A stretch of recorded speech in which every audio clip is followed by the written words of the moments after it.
Nag-create po ng program ang PNP CES po ng isang apps po na in-upload na po nila yan at we intend to probably study the possibility na i-incorporate po siya doon sa e-government PH po na apps po ng government para one-stop shop. Hindi na kailangan tumakbo pa sa mga presinto para humingi ng tulong at magtanong ng mga kinakailangang impormasyon. Ngayon, pinadali na at pinasimple ng Philippine National Police ang kanilang pagtugon sa kailangan ng publiko sa pamamagitan ng isang mobile application. Ayon kay PNP spokesperson Police Brigadier General Jean Fajardo, ang PNP Services Mobile App ay isang makabago at sentralisadong plataporma na nag-aalok ng iba't ibang serbisyo para sa publiko. We intend to probably study the possibility na i-incorporate po siya doon sa e-government PH po na apps po ng government para one-stop shop na lang po doon.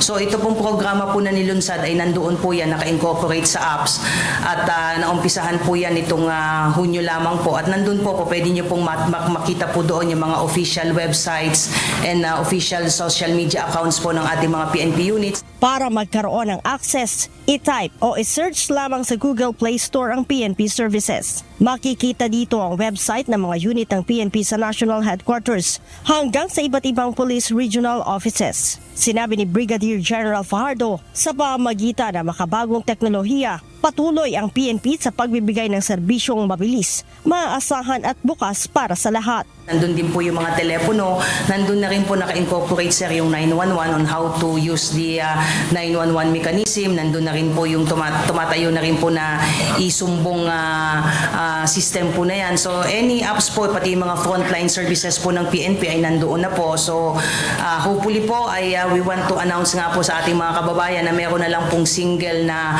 PNP services na po pwede po nilang i-access if they need any assistance or help from the PNP po.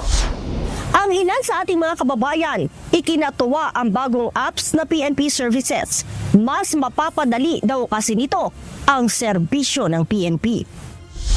It's a welcome development kasi syempre we want the services of the government, particularly ng PNP, na maging accessible to ordinary Filipinos. So yeah, welcome development po yung app.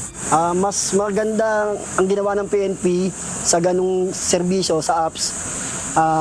Mababawasan ng pila sa PNP sa pagkuha ng mga application ng mga tungkol sa baril, sa license. Mas more reliable na sila ngayon kaysa nung dati. Kasi dati parang manual eh.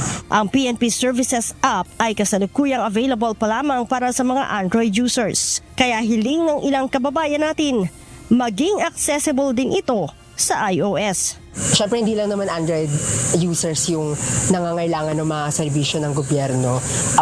Sana maging available din siya sa Apple users. Ang mobile application ng PNP ay binuo ng Communications and Electronics Service ng Pambansang Pulisya.